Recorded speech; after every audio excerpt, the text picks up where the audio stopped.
You can hold a master's ticket and have no idea how to share command with someone else. Rotational captaincy is growing, but there's no course that teaches two captains how to lead together, how to hand over crew's trust, not just an operational log, how to disagree without fracturing the team below you, how to let go of control without losing the standard you've spent your career building. Dean has been a captain since 2000. He started rotating in 2020, and for 6 years, he and his rotational partner Rowan had made it work on a 60-meter through charters, crew changes, and everything in between. They've built something that most rotational partnerships fail to build: a shared culture, a rolling dialogue, and enough trust to be honest with each other when it isn't working. In this conversation, we get into how Dean found the right rotational partner and why that process matters more than most captains realize. We talk about what happens to crew when two captains are out of alignment and why they always know. And we get into the vulnerability, what it actually looks like at the top of a vessel, and why the captains most willing to sit in discomfort are the ones who crew choose to stay with. If you're a captain considering rotation, a chief officer who wants to get there, or someone trying to make a current rotational dynamic actually function, this one is worth your full attention. Here's Dean. Hi, Dean. Welcome back to Yachting International Radio. Lovely to have you here. Great to be here, as always. Dean, I know that you connected with me a while back, and you'll have to give me some insight in terms of how long you've been a rotational captain for. Obviously, it's the trend at the moment and fantastic. And I think crew deserve it. They need it. However, it does come with its challenges. And why I've called you today to do this interview is because I know that you've been working with Rowan as your rotational partner for a very long time. Can you give me a bit of background in terms of the yacht that you're currently on? How many meters? How long you've been a captain for? And when did you start the rotational position? And then I'm going to deep dive into some fantastic questions.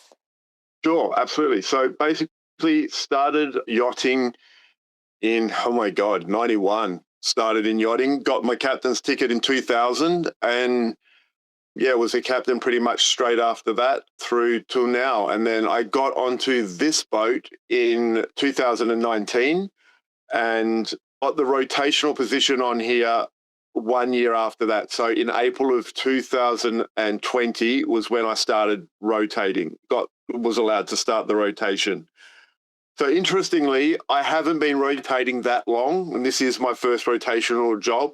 But just for the fact that, as you and I, the work that you and I do, I talk to a lot of captains, and this does come up a lot in conversations that you and I have had with other captains, and what other captains have reached out to me to talk about, just in crew welfare and also just their own mindset welfare. Okay, great. So let's go back to the beginning. How did you find the right fit to be a rotational captain? Like, what was your process? If you can talk me through the screening process, the interview, because just to give you some context, I think the challenge for new rotational partners is that they feel like they don't have autonomy. And my suspicion is that the lead captain, if I can call it that, is scared to let go of control. And there might be fear associated around that. What if they're better than me? What if the crew like them more than me? I haven't really got into the psychology of it as yet, but those are my suspicions in terms of what the conflict or tension points are. Look, I think there's a very clear separation, and I think part of that gets put upon you by the family office. This is my view and my opinion. So a lot of family officers and owners only want one point of contact. And so for that, they want responsibility, and ultimately, if something goes wrong, there's one point of contact. And so when I got told that I was allowed to employ someone as my rotational partner, you go through every thought process. Well, you want to have someone that is like you or does things like me. But the reality is there is no other Dean. I am me, and how I think about something is unlike anyone else. No one else will think like me. No one else behaves like me, and no one else processes like me. So then you have this vision of what's going to be perfect, and then you try and go, okay, who would that person be? And so in my thought process was, I need to try and find someone that has my mindset and also that has my same thought process. Mm-hmm. So Rowan actually was my chief officer on another boat for 4.5 years on a boat that we worked for previously.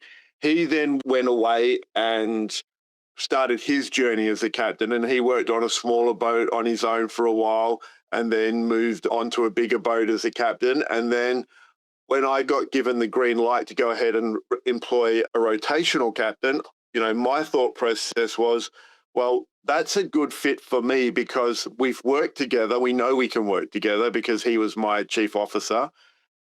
He has probably taken in some of my mannerisms or maybe some of my ways of thinking of how to run a boat, but he's also gone out and got his own, because you need a little bit of offset so that you don't miss anything when the boat's being run. So I think that was how I initially thought through it. And then when I rang him up and said, this is an opportunity, what's your thought? He sort of said, yeah, absolutely, I'm back. And that was 6 years ago, and we've been together for 6 years. Which is incredible. So the onboarding process, what did the conversation look like in terms of how you're going to lead effectively together? Because you hear from crew often in terms of the switch and rotational captains or heads of departments, they have completely different leadership styles, and they feel like they're walking on eggshells with one captain, and then the other captain, they feel that there's that psychological safety there. Yeah, look, I'm not really sure, going back to what I just said, two people aren't the same. And so that means that crew pick favorites. They'll have a favorite captain. They'll feel that one captain gives them more days off or gives them a bigger break or is more personal, where the other captain is more book smart or more organized or more, Task phonetic. Yeah, exactly. So then and you can't change that dynamic. What you need to be able to manage is that crew thought process of how they manage that. We as captains need to try and keep it as close as possible. We have this saying, don't come on board, don't change too much, don't change the crew dynamics, but it happens. And it's just how you lay it out and manage it as two captains. It's why the handover period is so extraordinarily important in that process, because it's more about dealing with the crew dynamics as well when you come back on board, so that you can keep that at a level field rather than, part of the operations. Okay.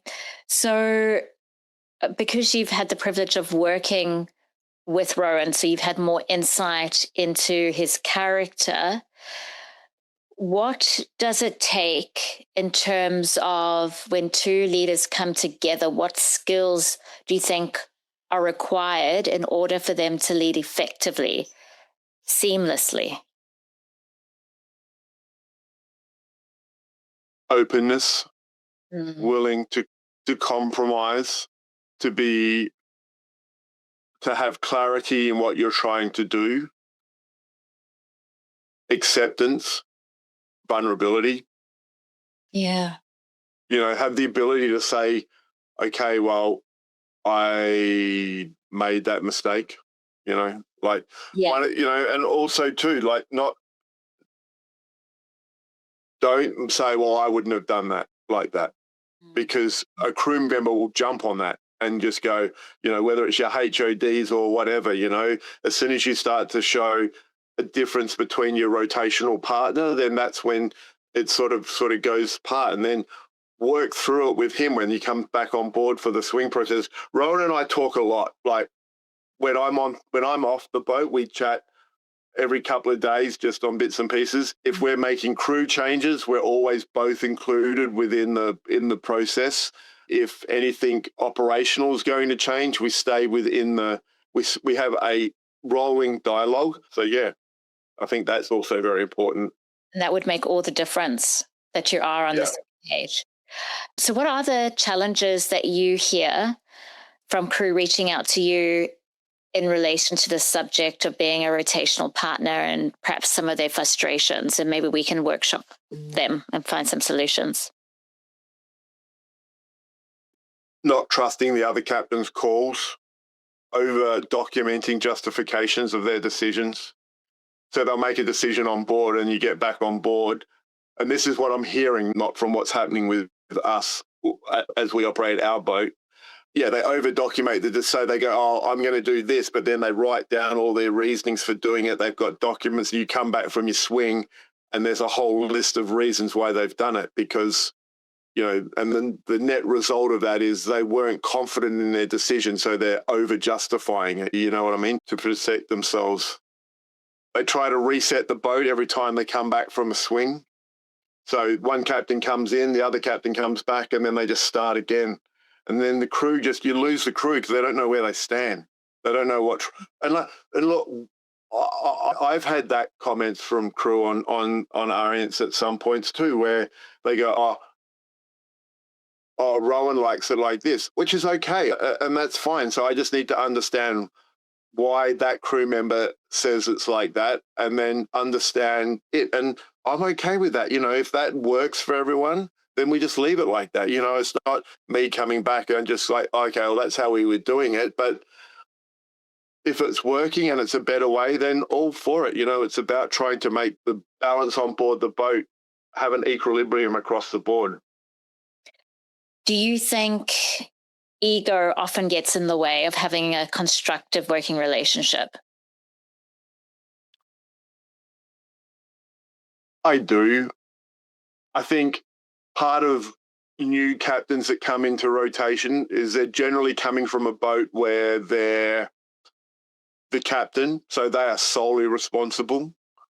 And so they are the ultimate person. And then they come onto a boat where they just they feel like they're just a custodian. That's it. Yeah. Right? That they're not actually the captain. Yeah. But they're there. They ultimately have responsibility while they're on board the boat. Okay. The owner calls me at home and says, oh, Dean, these are the dates I'm coming on board. No worries. But then the other captain goes, well, why didn't he call me? But it goes back again to how the family office or he wanted it set up. And if I was on the boat a year before I got rotation. So obviously I was there full time for a year. So how do I change the owner's thought process in that? And if he wants that, then ultimately we all work for him. All we're trying to do as a team is build an experience for him that makes him want to come back and wants him to be on board. Mm-hmm. So what would your advice be to lead captains to not make their rotational partner feel like just a custodian? I know that you've mentioned the family office and there's a role to play there, but also you can let go of the rope a bit so that they feel like they do have a part to play, an important part to play. Yeah, and I think that's just in part and parcel of being on board for over time. And then as the person is on board for longer, has fitted into the rotation, has had, actual life experience on board with the principal, and that you start to slowly not talk as much. You're not talking every second day, you're now talking once a week or whatever, and then just keeping your hand in, you check. And one of the things that we do on Arients is we have on our emails a captain email and then a Dean email and a Rowan email. Mm-hmm. When we're off, we don't look at the captain's email. So when we're off rotation, we don't read and so then if there's something that we both feel we each other need to know about, we just redirect it to to our personal ones. So then that way we're staying in the loop of what's going on board the boat. We're seeing what the other captain's doing so that we're basically both got our noses pointing in the same direction all the time, so that we don't come back from a swing and then go, oh, I'm actually looking this way on this point because I didn't know about it. You know what I mean? So it's just openness about what's going on and just being clear of what the plan is. And then, Rowan and I both do it well with each other when we don't know what we want to do or we're not sure how it's going to land. We just talk to each other about it. Great. So what was your identity shift? Maybe you had one, maybe you didn't, in relation to being a sole captain and moving to rotational. Yeah. I'm not sure. I think that's probably a better question for Rowan than me because, I think I've definitely let go of more in the last couple of years. Maybe the last 3 or 4 years, I've, started to worry less. I've enjoyed my off time better. And I guess that's part of it. I become more comfortable and know that we both do what's right for the boat. So the net result for me is my downtime is actually downtime. You know what I mean? I'm not stressing as much of what's happening on board the boat. I know it's in safe hands. My team's got it. And yeah. I think the operative word is trust. I think you're able to. Yeah, for sure. Is trust. And actually, and let me correct myself there, it's not my team anymore, it's our team. And I think that's the dynamic change when you become comfortable with your swing partner. Yeah. Okay. Yeah. Have you seen situations where one captain may have undermined another captain? And what would that look like in action? Oh, look, you hear about it all the time, but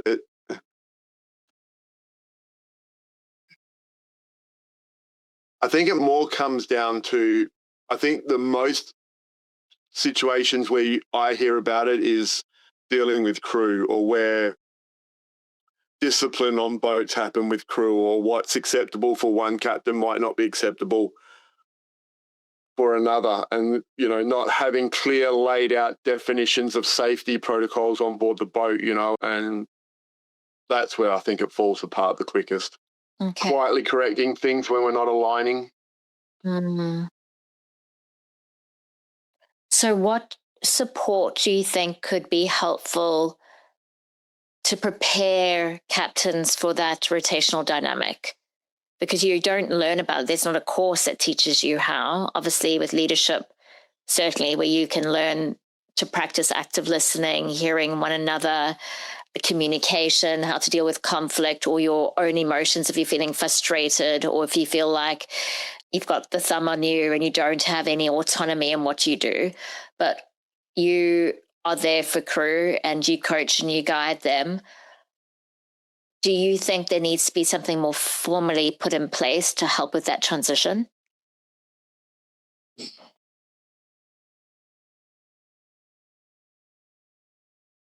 Look, I think it comes back, I think, in my opinion, to the willingness of a captain to make himself vulnerable. And I think people that are vulnerable and are willing to open themselves up, which you and I have discussed with many captains in many calls, are the ones that show the greatest change and the greatest ability to adapt to the situation. If I think, like I said, I started in 1991. Captains were very different then. And I have seen changes. And, like I told you back in our very first interview, when I first started yachting and I got treated the way I did, all I wanted to do was to be a captain and change and leave the industry better than I found it, because the way that captains treated crew back then was not good. And so I just said I wanted to make sure that when I came through that I didn't treat people like that. and gave people the opportunity to express themselves, be heard. And it's okay if you let them listen and then correct them, but give them the opportunity to be heard. And that's the same with your rotational partner. In the handover, Rowan and I spend more time talking about the crew and that sort of thing and the dynamic on board than we do about upcoming charters. We spend time on it, the program, the owners and all that, but it's more about the balance of the boat and the crew, because fundamentally it's the most important thing about yachting. Absolutely. So if you had to share your secret sauce, if I could say, in terms of how you've made this relationship work for 6 years, is it 6 years? Yeah. What would be your go-to tips for someone who would like to strive to have a professional working relationship that you and Rowan have? I think we've covered some points already, but if you had to summarize, what would that be?